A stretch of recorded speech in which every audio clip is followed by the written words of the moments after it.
Wist ik even net wat ik zeg. Er roept een beer op Skiermond zeg. Beer boeloe, boeloe de beer. Wat oh wat, beleven we deze keer.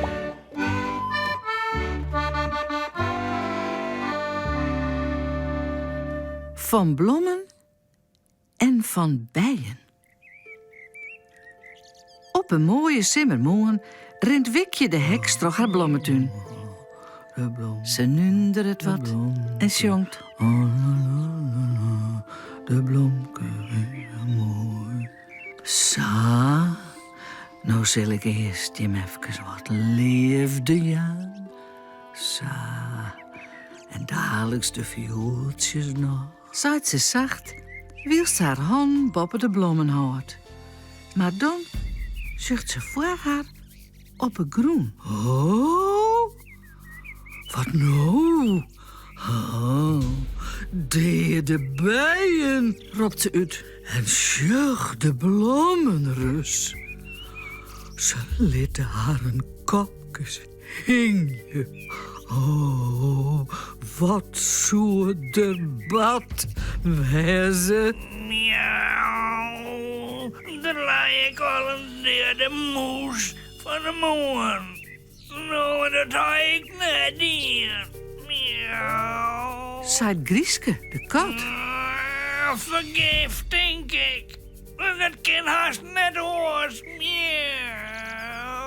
En, Sjurnorus, kabouter Bjeze bopperslag, die te bjemmen en de planten verzwagert in het bosk.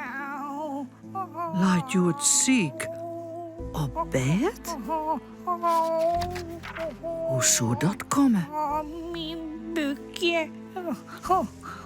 Ik voel mij ziek.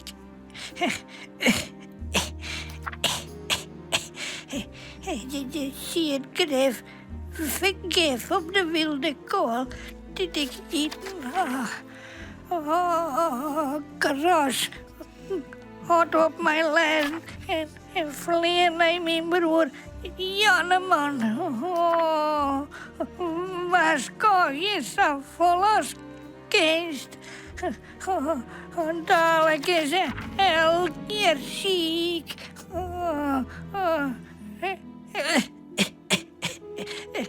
Hey, Kras. Ropt eruit, wilst Kras van schrik van zijn stwaltje valt. Oké, ik ga al. En daar gaat de grutte krie al. Nee, Janneman, de kabouter.